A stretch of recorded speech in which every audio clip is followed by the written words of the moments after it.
And just to begin with the introductions, so I am representing Belongg. It's a social venture that seeks to bring discrimination free services and community experiences to people who face prejudice and bias due to their identity. I happen to lead Mental Health Collective, which seeks to address the intersection of identities, identity-based discrimination, and mental health. Today we have with us Anjali. I'm really glad that she'll be able to take the discussion after I introduce her. Um, So Anjali is a psychology graduate with keen interest in gender studies, education, and issues of social justice. She currently works as a language specialist at Next School, Mumbai, India's first big picture school. Having recently completed the Young India Fellowship at Ashoka University, she is exploring different opportunities that connect her to education, feminism, and more importantly, her love for reading and writing outside of work. She volunteers with a grassroots initiative, pursues music and her passion for BTS, outline drawing, playing board games with her friends, and connecting with different people. So, Anjali, over to you. Thank you, Saranj. Hi, everyone. It's really lovely to be here and to have the opportunity to talk to two stalwarts in the field who are doing a lot to further the cause of disability and to create disability inclusive spaces in India. I'd just like to take the opportunity to introduce our panelists. Um, our first panelist is Carmo Noronha, who's the executive director of Bethany Society, a non-for-profit secular registered society in Meghalaya, India. Um, and they work to create opportunities for people with disabilities and the rural poor through inclusive education, sustainable livelihoods, and social inclusion. Um, it's really lovely to have you, and I'm so thankful for the opportunity to talk to you, sir. Our second panelist is Dr. Sandhya Limaye. She's an Sandhya associate Limaye. professor. I'm sorry, Sandhya Limaye. Sandhya Limaye, who is an associate professor at Center for Disability Studies and Action at DIS Mumbai. She conducts research in the field of disability studies, and her works have been published in a lot of reputed publications across the world. It is so lovely again to have both of you to talk to me about inclusion, and I'm really excited to see what we come up with here. Um, to start off with, I'd like to know from your years of experience, and I'm sure there is so much to say about this, but what are the present problems in the context of urban and rural India when it comes to school spaces not being inclusive of people with disabilities? There's a long list, I'm sure, but I just like to hear from, yeah.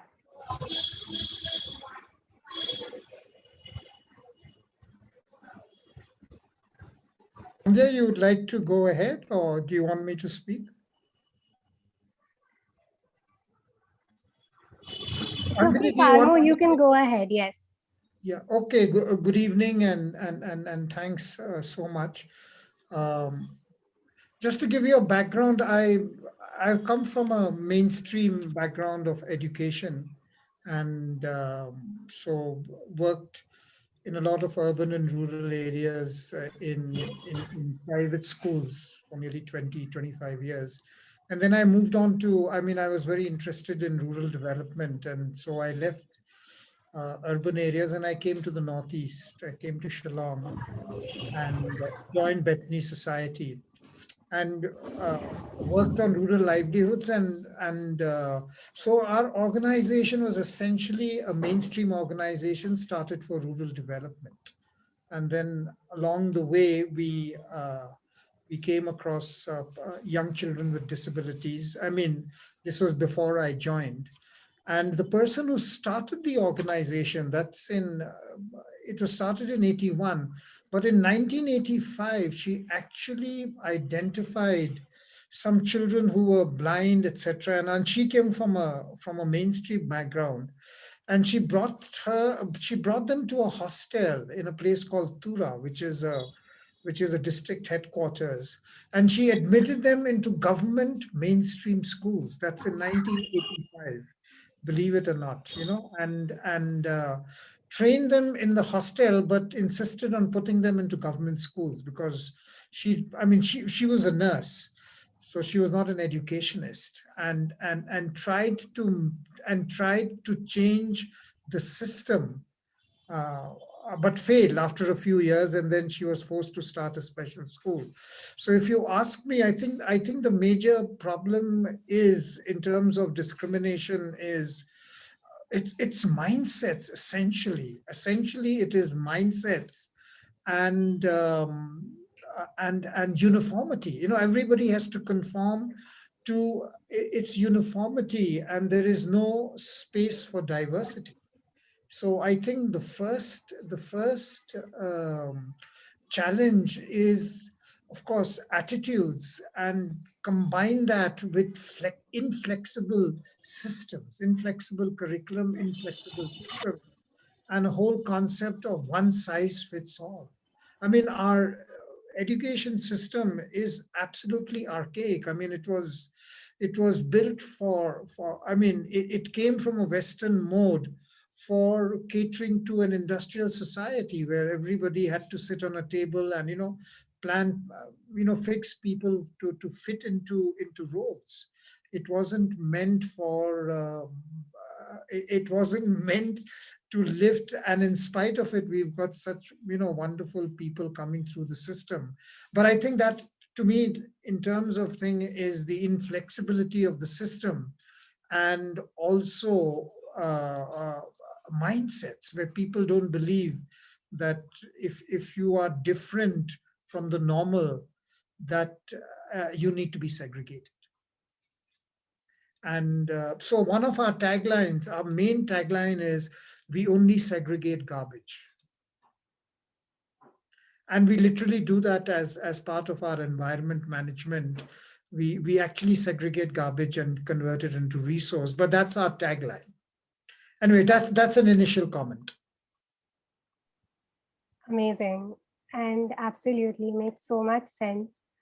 Um, I think it's just the fact that we're so unused to the idea of difference that it just comes at our face and we don't really know what to do with it. So our initial impulse is to just be fearful, avoid, um, because it's just comfortable to be the way we are. And spot on. Thank you so much for your answer. Sandhya, would you like to add anything? Do you to Sorry, you're on mute. Sorry. No, too much noise out in my house because of the late night. So that is, I don't want to disturb all of you, so I put mute. Okay, no problem. Yeah, you can go ahead. I totally agreed what with the Carmo Noronha was saying this one. Basically, I would like to say that is the lack of interest and a lack of awareness are two major issues among the school system. And many teachers, school management are not comfortable to take children with disability. Whatever the law mentions, whatever the RT mentions, teachers, school management try to find out the gaps in law and refuse to take admission the children with disability in their school. One. Second in that, because of the government compulsion, they give admission to the children with disability. However, they totally ignore children with disability. They ask children with disability at the corner and they don't pay attention. So what is the word mindset? Mindset is very important. That. And third one, many schools set up a separate classroom for the children with disability and they don't allow the children with disability to be part of the mainstream. That is the major reason. So what is the lack of awareness, lack of interest, and because of the compulsion, they are not very clear toward this one.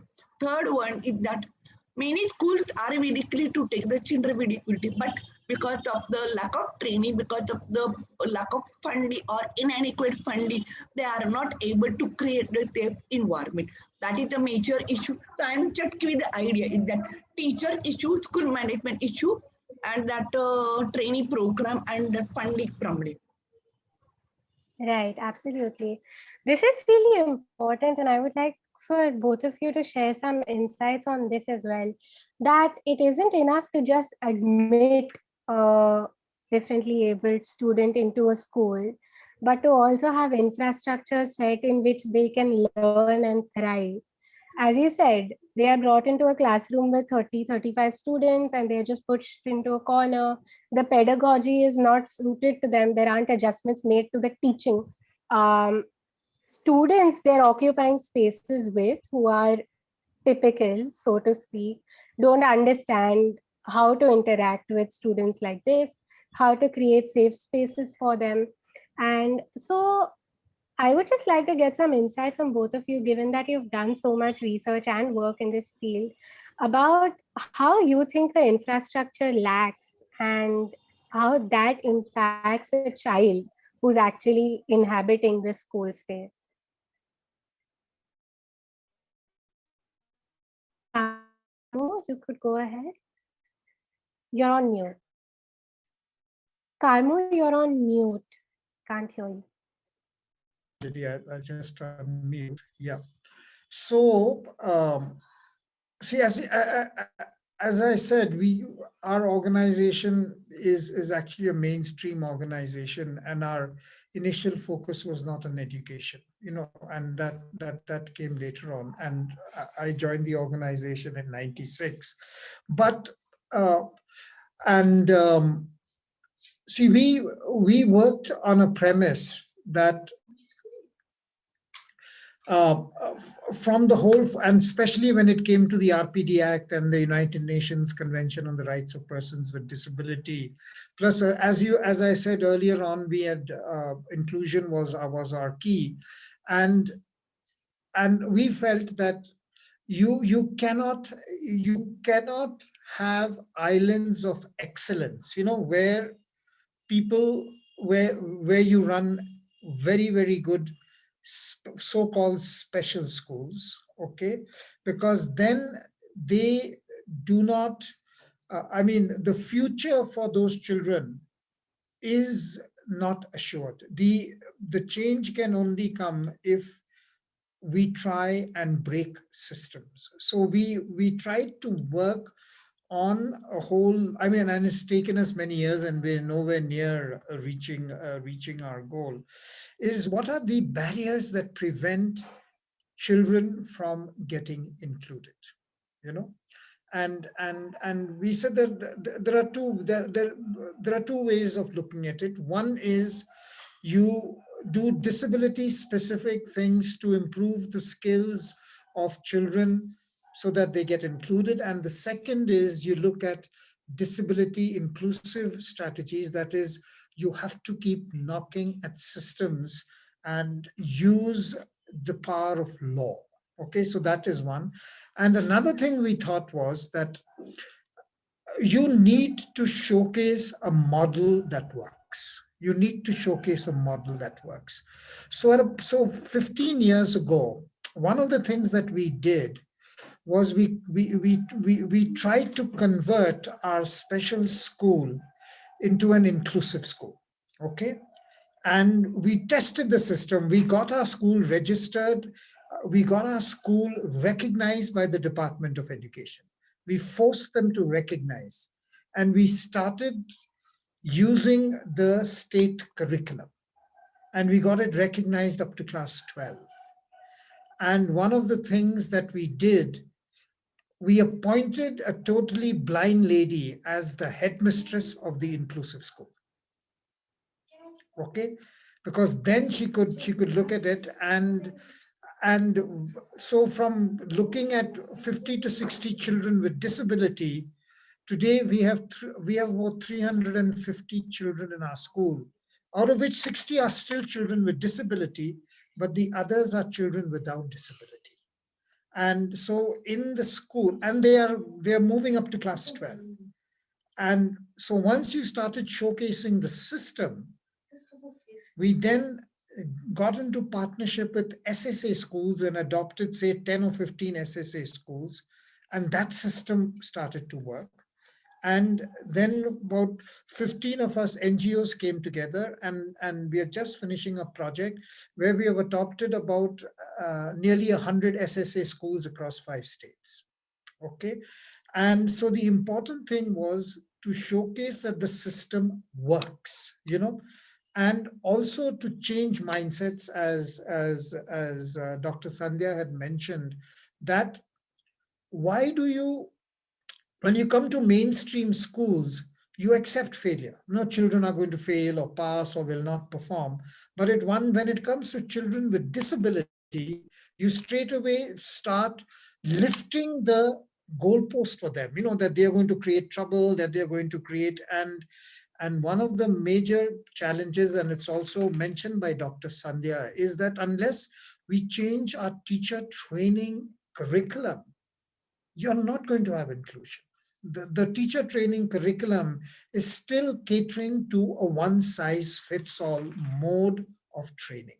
It is not working for looking at diversity. And uh, and we change the name of we call our campuses the learning sanctuaries.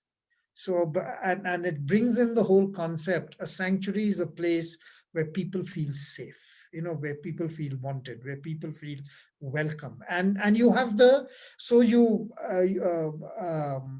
so we are saying that you go tough on tough on goals, but easy on means. The goal is the same for all children, but the way they can reach the goal can be totally different. I mean, these are just a few ideas. I don't know whether they make sense. No, absolutely. And I think because the system is being made, as you said, we're knocking on the doors of systems, we are breaking existing systems and making new ones. We are all really shooting in the dark. So all of these are just attempts at the end of the day. But if we are to hope that anything is going to work, we just have to keep trying and hoping that something will. So thank you for telling us about your efforts. I really would like to know a little bit more about the systems that you have created. As you said, one of it, the blind headmistress who runs the school, Yeah. is an amazing initiative and an amazing step. I think representation also really matters in cases like this. Like if you're trying to model an inclusive school, where are people with disabilities leading the school? And it's a really important step in the right direction. So thank you for telling us about that. Sandhya, do you have anything to add Okay. regards to When you talk about, infrastructure? sure, when you talk about the infrastructure issue in the school, I'm working with the slum area or municipal school. I don't work with the private school or international school or public school because in Mumbai, TI, there is surrounded by slum area and there is no facilities available for the children with disability in the municipal school. And therefore, I set up the production project, TBR, Inclusive Community-Based Rehabilitation. And through them, that I started to focus on the municipal corporation school to work with the children with disability. Luckily for now, many municipal schools have changed the infrastructure because of the rules. They have developed the ramp, lift, and everything. However, infrastructure change that does not be only physical change. What about the city arrangement? What about the teaching pedagogy? What about the inclusive setup in the classroom? We always talk the youth, we always talk about the education, but in the regular school, we don't have inclusive setup. That is the major drawback with one. Teachers are not trained and therefore they teach at youth one. Now, when you talk, for example, of this one, if the children with cerebral palsy was asked to attend the class in the second floor, it can use lift now, but if lift is not working, then it is because of the power failure. The child had to climb on the second floor. So, where is the infrastructure issue there? Where is the facilities of infrastructure? That's one issue. Second is that because of disability, the child was asked to sit in the last bench. So the teacher ignore. So where is the infrastructure? And it depends on the height and posture of the body. The bench is not comfortable for the child. So there is no specific arrangement of the chair and bench for the children with disability. That one. Another issue is their toilet facility. What common toilet is there? Too much water or lax water or slippery floor or water tap is very high or very low, and it is very difficult for the children with disability to use the toilet facilities and water tap. So what about that? So what is about that infrastructure facility? So when you talk about infrastructure, it is not just building or ram building. There is the entire setup that we do not have. And I'm talking about the municipal corporation school, which the children come from poor or below poverty line. Because very few NGOs work with the children who come from below poverty line, and therefore I prefer to focus on the children, that word, and how it impact that word. Very difficult to go to the toilet. You cannot control your nature's call, and possibilities of the making dirt in the classroom, and very difficult to keep what to say that health and hygiene. That also another issue is there. Some children with disability convulsions, fib. The teachers are not trained and they do not know what to do, how to help this one. There are so many problems. I'm just summarizing of all these one. That what are the issue is there. Mostly learning is difficult because of the distract environment. Bully fears in the classroom that create problem for the children. And there is also another one is there. I forgot this one. That teaching pedagogy, children are not able to understand it. There are so many issues, but I'm just summarizing each one. Absolutely. As you said, we are all just scratching the surface. The crux is that we're just not equipped and we're not doing enough. Um, what I like about the work at Center for Disability Studies and Action and the work at Bethany Society is that it's a very human rights based approach. It's the idea that by creating inclusive spaces, we don't deserve to pat ourselves on the back because inclusive spaces should really be the norm. It's not that we're doing anything special or out of the ordinary. But as you said, Sandhya, the disparity between inclusive spaces in private schools and in municipal schools and government schools is so vast, and the populations are so different in terms of awareness and accessibility to resources, that to even tell the family that they can demand these things, that their child has a future, that this is a disability, but there are resources, there are systems, there are ways for their child to develop skills, for their child to grow. These just don't exist. They don't know these things. And really, there's just so much work to do. What I would like is for us to take a few minutes to put the child at the center of this conversation, and to speak about their experience as a child with disability occupying a space that is not created for them. Um, Basis your interventions, basis your work on ground, basis your research, um, can you tell me a little bit about their experiences, social, with regards to learning, with regards to socializing, having a social life, and with regards to their mental health? How does the fact that schools are not inclusive affect their lives, affect all of these spheres in their lives? Can we just put a child at the center of this conversation for a minute? Yeah, so one is that over the years and in the last 5 years, we have uh, uh, it's just coming, but the project is just coming to an end, but we are taking it forward. Where 15 of us NGOs from five northeastern states came together to look at inclusion. Some were special schools, most were special schools, some of us were doing integration. And then to kind of take this, as Sandhya said, not so much private schools. I find private schools much more close to the idea of inclusion because they are so caught up on results and prestige, etc., that they're not open to it. And if you work with a government or government aided school, then you can actually throw the law. I mean, you can use the law because inclusion is mandated in the right to education, which and we used the framework of universal design and universal design of learning. Okay, and which, I mean, all education does that, all good education does that. But the universal design of learning is based on a framework where it starts off by saying that children are never the problem.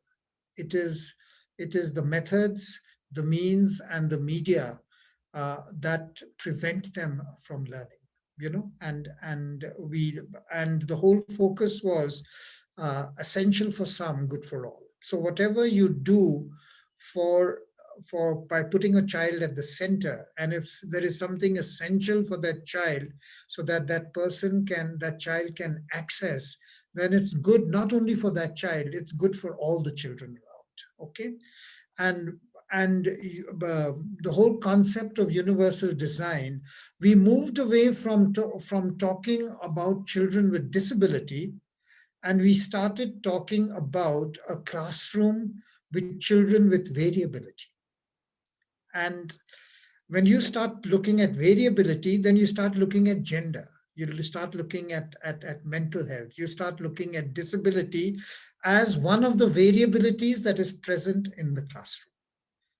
Okay, and then you focus on variability and try and then design right in the beginning. So it's called universal design. One, it's for all. Two is that you're actually designing, and the focus has changed from pure acquiring of information, which is what education has been reduced to today, to making children lifelong and expert learners.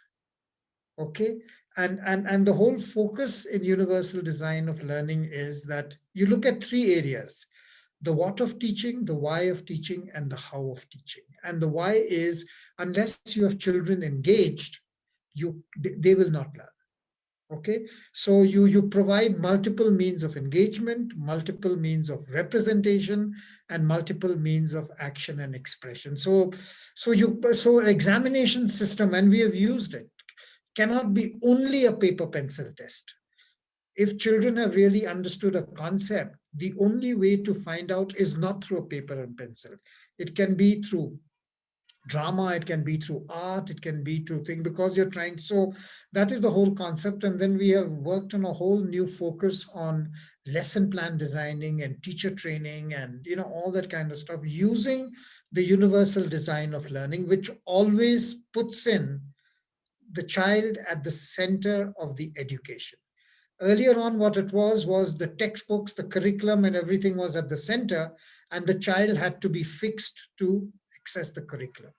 Now we are saying that the methods, the means, and the media have to be fixed so that the variability of the child can be taken into consideration. So we no longer talk, of course, disability is a part of variability in the, so language. So if you're doing something in terms of language, that's a variability. Second language learners, there are hundreds of them. If you look at it, you have total variability in a classroom. So how do you cater to variability in the classroom and not disability in the classroom? And that focus, to me, brings about a lot of change in mindset. That's just the concept of universal design. Yeah.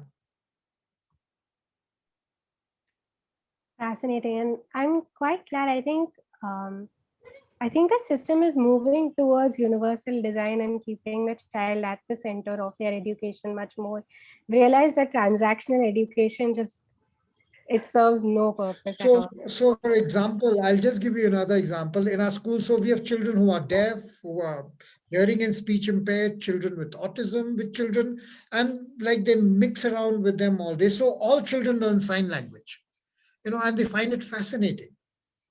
So they start using code even for their parents and so on. They start, so they're learning sign language as a way of communication with everybody. And I would agree with Dr. Sandhya that it's not physical access. It's actually what we call comprehensive access, where you look at communication, you look at policy, you look at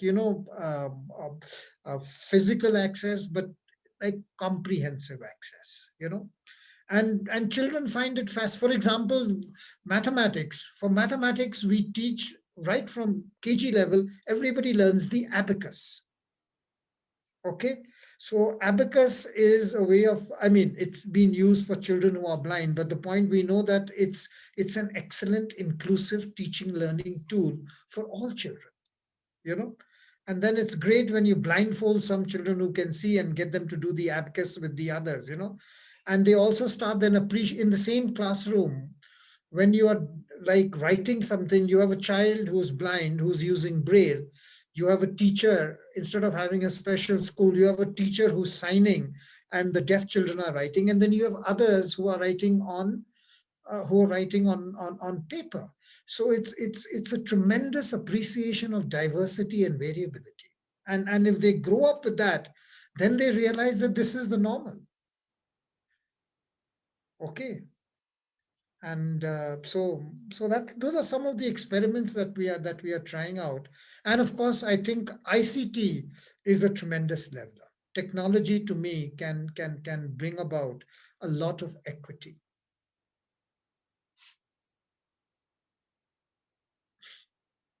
Yeah. Amazing. That point about all children learning sign language, um, and that they learn that inclusiveness really just should be the norm. As I said, just the idea that we pat ourselves on the back by saying, oh, we are an inclusive school, is not really anything to pat yourselves on the back about, because that just should be the norm. It's just so heartening to hear. I would love to visit the school. It sounds incredible. Any of them. Yeah, Sandhya, would you please like to add? welcome anytime. Yeah, come for your summer break. By the way, I just wanted to ask you, Sandhya, you were an Ashoka Fellow. Did you just, have you just finished? Um, I was the Ashoka Fellow, Anjali, and yes, I finished in July last year. Then did you know a guy by the name of Prakash? Was he in your group? Prakash. He was also, he was one of our volunteers, and then he became an Ashoka Fellow. He's an Um, IIT guy, Prakash. Anyway, it's okay. Prakash Divakar. Prakash Divakar, yeah. Yes, he was my batchmate. Yes. Okay, yeah, yeah. He This worked with us for about 2 years. He's an amazing guy. small world. Yeah. Small world. Yeah. Um, Okay. I will mention our conversation to him. Yeah, yeah. You can I'm tell him that. surprising. What an enterprising guy. Yeah. Just amazing to Yeah. talk to him. Awesome. I will certainly take your invitation up. I will come one day. Yeah. Um, Yeah. Please. Sandhya, Yeah. would you like to add to this?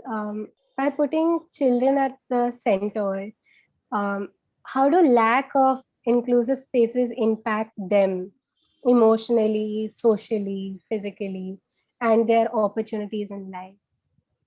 We are talking about the psychological well-being because it is also important for the psychological well-being. Yes, yes. I started the project of inclusive education in 1994. So I'm talking about the long back now, 25 years over of this one.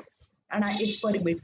I did research on the deaf children in the regular school, and that follow up in after that working in the deaf children and other children with disability. What I learned from them that all of us are working with the different stakeholders like a school management, teachers, government officials, parents, but very few work with the children with diverse disability. Many of them are not aware of that what are the issues faced by children with diverse disability. One, second is that many children with disability say that nobody asks them whether they would like to go to the regular school or special school. However, we professionals feel that we know the best for the children, and therefore inclusive education really will help the children with disability. But if we ask many children with disability, some of them say no. And it happens because of the exclusion in the classroom, experience of the bully, discrimination, labeling, stigmatized school life. If they do not have that experience, they would have enjoyed the inclusive school. So we have to understand the what is psychology of the children with diverse disability. Second is that I have found that many children with diverse disability got anxiety, they get vomiting, they get headache, and they also get what to say that they feel left out, discrimination, and they lost the interest in the school, and they are not able to pay attention to the classroom. They are always under the fear, and their mental health is affected. Lot of research has been done on the mental health and the children with disability in inclusive education in the Western context. But in India, very late because they don't believe that they have. However, based on our experience to work with the different children with diverse disability in the different school setting, private, Marathi management school, municipal school, the common is that the children have a tension and anxiety disorder. And therefore, we have started to work with the children with diverse disability. We started to do counseling. I should not use the word counseling because children do not understand what is the meaning of the counseling. Mostly, young children manage in the classroom, whereas the older children find difficult to manage in the classroom. And their repetitive thought occur, and we require cognitive behavior approach or rational emotive approach for the self-repetitive thought. They blame themselves. They feel that they are responsible for their own disability, and they feel that parents are also responsible for their own disability, and they become aggressive mostly at the age of 10 years, and they attack their parents. They get angry with the teachers and the peers, and they do not understand why it happened to them. I have seen many cases in Mumbai, mostly in slum area and private school also. And therefore, it is a strong faith need to work with the children with disability. And we started to work with the children with disability. For that, we also give the peer education. We have a program on the challenges. We have a different exercise game. Close your eyes, try to walk, cut your leg, jump in one leg. So that peers will understand how difficult to be disabled. And peers will find the way how to help children with diverse disability. That one thing. Second is that for the communication purpose, there is no clear communication, and that affects children's mental health. So we also help the peers how to develop communication with the children with diverse disability. For cerebral palsy, for deaf, for blind, for locomotor disability, different way of the communication. But peers are smart, they learn very fast. However, all are not them. Some are cooperative, some are not cooperative. So we have to deal with other children who have a problematic that also. And it is not very easy to work because I'm not running NGOs, I'm a professor, and therefore I'm working at a production project. We have also limited time and limited resources, but we try to do our own way. And that is the issue. And automatically it affects the social life also.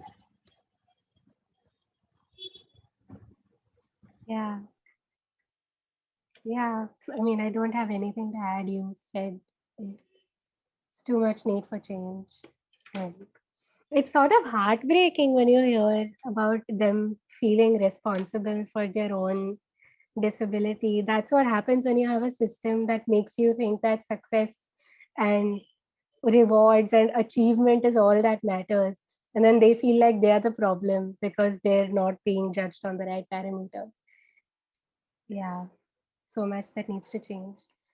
Um, while we have discussed this briefly, just to touch upon it again, um, how do we bring these kind of conversations to the mainstream, and how do we bring about change? I know you all have mentioned it briefly, but if we could just get at it again. And before you answer this question, just to the audience, if anybody has any questions that they'd like to leave, please leave them in the Q&A box, and we'll ask the panelists once this conversation. So, yeah, Sandhya, Carmo, I'm sorry, you're on mute. Yeah. Oh, see, the point is that I'm talking from a very rural setting.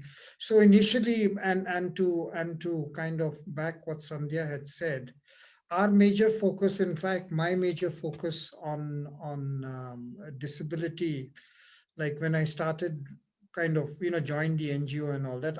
I'm not a special educator. I'm a mainstream educator, and then after that I did my special studies also. But we started on community-based rehabilitation and community-based inclusive development. That's the way we started. And today we are actually we are doing this program in about 600 villages across. And if we take networks and partnerships, we are reaching to almost about 5,000 villages. And the focus is very straightforward. So we say we will go into a group of 30 villages for 8 years. And after 8 years, if we haven't made a difference, then it's no point. And we identify cross disability, children, adults, everybody, and we try to link them to government programs. And that's how it's going to bring about change. So in the village, if there are children with disability, we work on children's parliament, we work on disabled persons organizations, and then they advocate for their admission into the mainstream. And then a part of it we do is that we will work with the SSA teachers, bring about some amount of change and make parents and siblings partners in the process.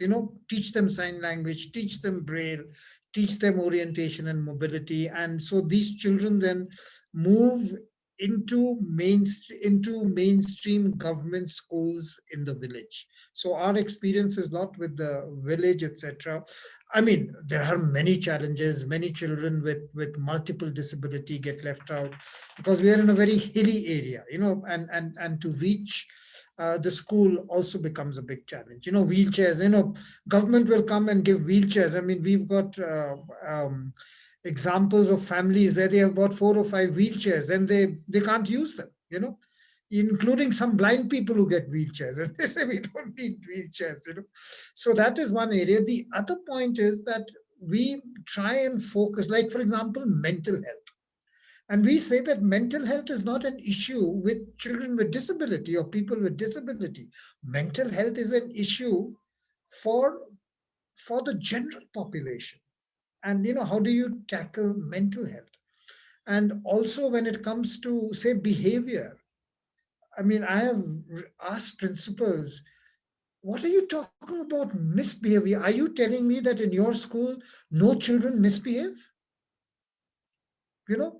Please show me a school where there is 100% no misbehavior. If you talk to mainstream teachers, one of the biggest challenges they are facing is of bad behavior and of children, spoiled children and things. So why do you, when children with disability come, why do you say that they will disturb the children? And the basic thing I go back to is comprehensive access and teacher training. And you had mentioned mental health earlier. I think mental health is going to have much more disabling effect on our population. It's India has one of the highest suicide rates. So it's why do you look at mental health as an issue only for people with disability or their families? Yes, it might be heightened there, but if we look at it as a mainstream issue, then then children with mental health challenges, etc., will also be accepted. But So that is why, I mean, I cannot give you a very urban kind of a thing, although, we are in an urban area, and I know that many of the private schools are totally close to the idea. But working with the community, and COVID has really taught us the value of parents and the value of community. And we are now trying to work on a slogan which we say that communities, campuses, and classroom belong equally to everyone all the time. How do you ensure that they belong equally to everyone all the time? So when it comes to spaces, when it comes to seating, is it equally distributed for all the children all the time? So these are some ideas, and it's a long way to go, but it's very exciting. Yeah, there's nowhere to go but up. Mm. Sandhya, would you like to add anything to this? What do you think can be done to bring about change and to bring such conversations to the mainstream? Let us get clear picture what is the meaning of the safe environment. When you talk about the safe environment, that we have to identify the potential hazard, preventive aspect, and prevention of the injuries or negligence. However, when we talk about that safe environment, them also clear communication should be there, no discrimination, no distraction. All these are part of the safe environment. It is not only physical environment, but it is also social environment, psychological assurance, or it is a broad term of the meaning of the safe environment. So when you talk about that, these remedies, this is the teamwork. When you talk about the inclusive education, this is the teamwork. We have to work with the different stakeholders and coordinate with each other to make more effective practice. One is children with diverse disability. Second is that parent with children with disability. Third one, school management. Fourth one, teacher. Fifth one, peer. Sixth one is government official. Seventh one is the community when the child is 10. And all this come together and they should work with each other how to make inclusive education more effective. So what Mr. Carmo Noronha said, I agree with you. Community is important, and through community-based rehabilitation, we can also achieve. But but the point is that because of the different pedagogy or because of the different ideology, because of the different perspective, the coordination is not happening. And this is the more challenging for all of us. How to bring all different stakeholders together and make them work to make inclusive education successful is a more difficult and challenging job. That is what I strongly feel it one. Now even COVID, we are also collecting the data from children with disability and their parents about the online education. It's very difficult for them to learn. Children with cerebral palsy, they cannot sit at one place to attend online classes. Distraction is happening. Children with ear impairment cannot understand what teacher is talking. You require a lot of repetition learning. It is not happening. So where is the safe environment during the lockdown or COVID-19? Well, we have to find the way because it is the beginning. We don't know about the future. We have to prepare ourselves how to deal with the situation. That is a tough job for all of us. Yeah, a tough but necessary job. And thank you for bringing all of those points up. Very valid, very pertinent. And yeah, there's a lot of work to do. We have one question from the audience. Sorry, Sandhya, go ahead. I would like to add further. It was my observation that India is a vast country. Each one is practice in own way about inclusive education. And therefore we started to have a conference on inclusive education so that we can bring all people all over the country to share their practice, what is the best practice, how they manage it well. So we also develop the quality indicator of inclusive education. So you can practice in the classroom of this one. And the second one is also we also develop this inclusive education practice. So we conducted 7 conferences on inclusive education, and we try to exchange each other about the ideas. It would. Second is that diverse disability makes difficult to achieve inclusive education more effectively. For example, many of us do not know how to help the children with deaf blindness. We don't know. So, or how to help the children with multiple disability. We don't know. So conference, the purpose of the conference to bring all the teachers, different stakeholders to put a chair with each other. That is what we are doing.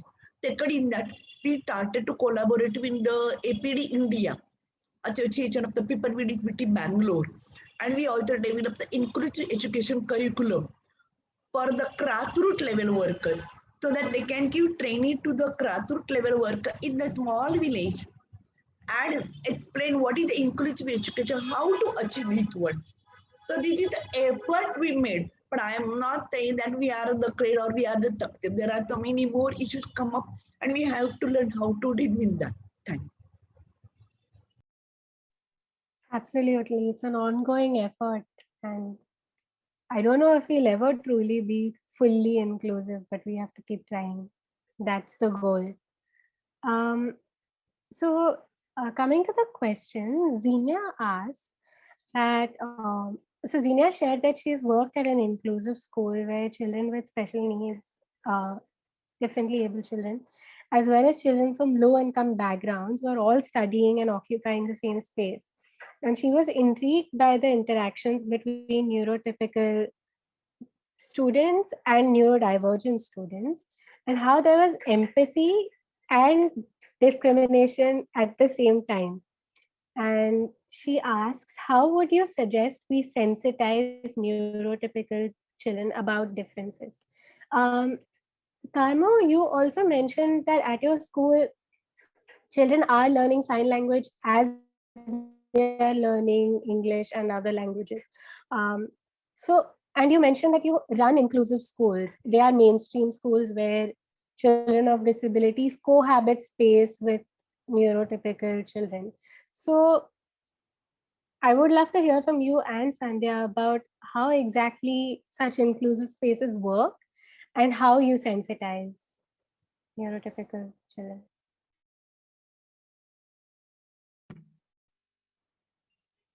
See, one thing we have, I mean, we don't run many schools. We try and collaborate with SSA schools. So for example, we'll adopt 10 SSA schools, and we said that we will, we will collaborate together. We learn from each other, say for a period of 3 years.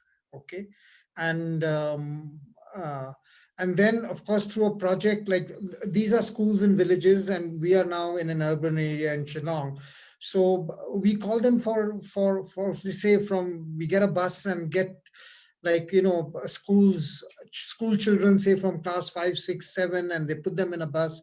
We bring them to Shillong, and then they interact with our children, and there is a common sports, and different like inclusive sports, football, cricket, all that, and they all play together. So one is the more we put children together and let them interact, and allow them to feel like, for example, I think all of us, like when we talk of bullying, it's not to say that in mainstream school there is no bullying. There is bullying everywhere, but you need to get children to reflect on it, and how do you cope with it, etc. I know that for for neurotypical students, you need to have some specialized support, etc., and all that. I mean, we take all that into consideration, but we do believe that part of the safe space is allowing children with variability to mix with each other, to accept each other if they make a mistake, to to kind of help them to reflect on their experience and allow them to communicate, and I think that is very, very important, that and these days now there are wonderful apps. I mean, I was looking at an app that IIT Mumbai is working on. It's called Jello, which is fantastic for children who are non-verbal, and it's tremendous. And then IIT Madras has come up with this app called Awaz, and these are fabulous Indian-made, apps that are tremendous for communication, etc., especially for children who are non-verbal and find it difficult to communicate. I'm not talking about hearing and speech impaired. And, how do you get them to express themselves? I think the opportunity to express in many different ways, and the opportunity for children to mix around and and to experience, various emotions, and to be able to express them. I don't want to be simplistic, but I think that we need to take these risks within safe limits, and that does make a difference. And getting parents involved. We have parents coming in all the time. It's not that, the gate is locked and parents don't come in. Bringing in parents, making them equal partners, and most of our parents are from extremely poor backgrounds. There are single parents, single mothers, children who are experiencing violence at home, etc., and all that. But so it's even a great bonding for mothers and parents, when they come into the school and feel safe to be able to share their, what they're feeling. It makes a big difference. I can imagine. Yeah, I think children, as Sandhya said as well, younger children just find a way to mingle, make each other comfortable. Problem arises when we become cognizant of these differences and start thinking that should impact the way we behave. What Sandhya, you were saying? Yeah. The question is about that neurotypical kid, the neurodiversity, or both. Sorry, sorry. How do we sensitize? How do I'm trying to understand. Does she ask about that neurodiversity issue, or those who do not have a neurodiversity? What is it? Because these are two different things. The question was, how do we sensitize typical children about differences? That is because it becomes a double meaning. That is why I'm asking the question. Because there are two ways. One is that, like a peer education. So peer education is about that neurodiversity. Okay? The one is there. There is the program, one by one. That part one, I gave you example of the Chanity. First, you collect the information about the neurodiversity. What is the meaning of the neurodiversity? What are the characteristics of the neurodiversity? For example, lack of communication or poor communication, lack of eye contact, or repetitive behavior. Find out this is what. Once you collect the information, that collect the video, and then to talk to the people who have a neurodiversity, and they can be role model. And based on the study, have a session with the children, neurotypical children, and take the exercise. Let them ask the question, what is the meaning of the neurodiversity?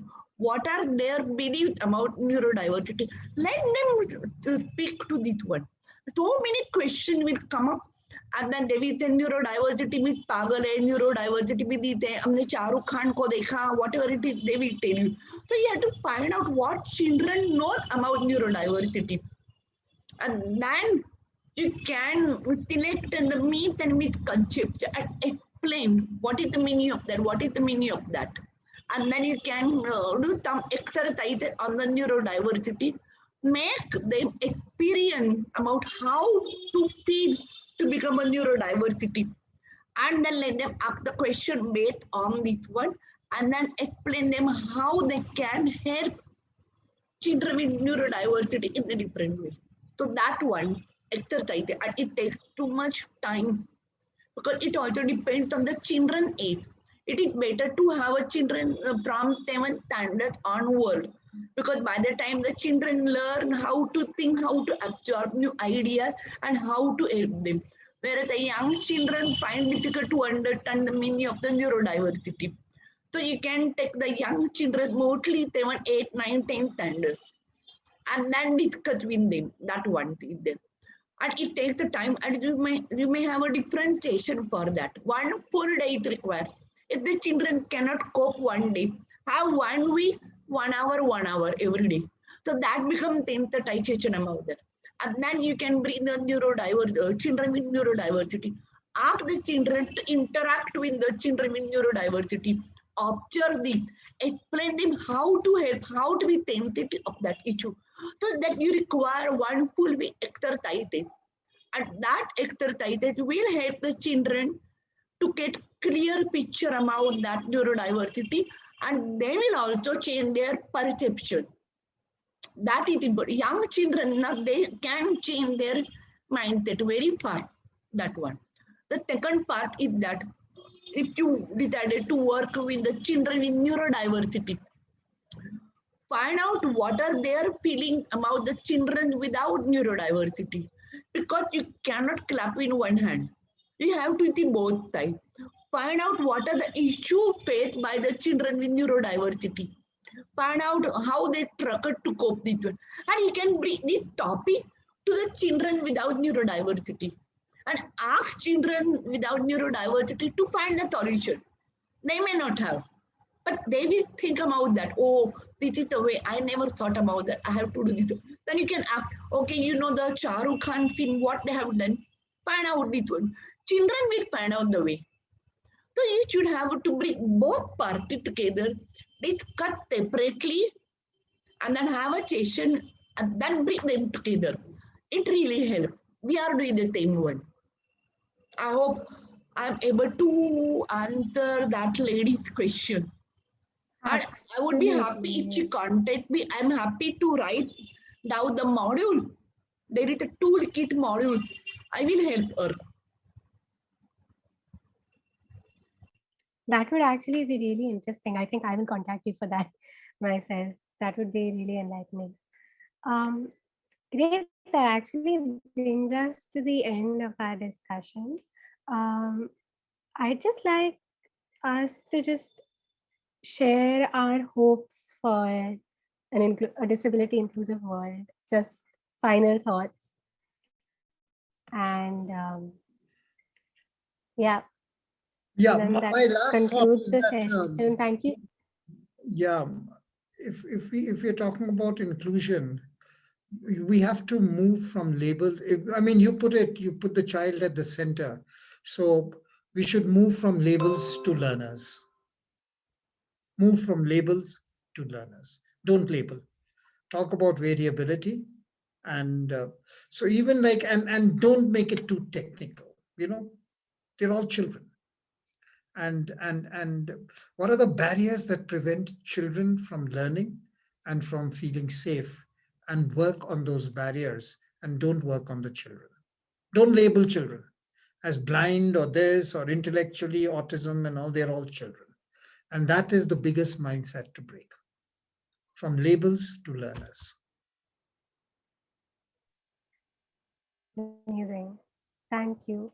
Sandhya, could you share your hope for an inclusive world?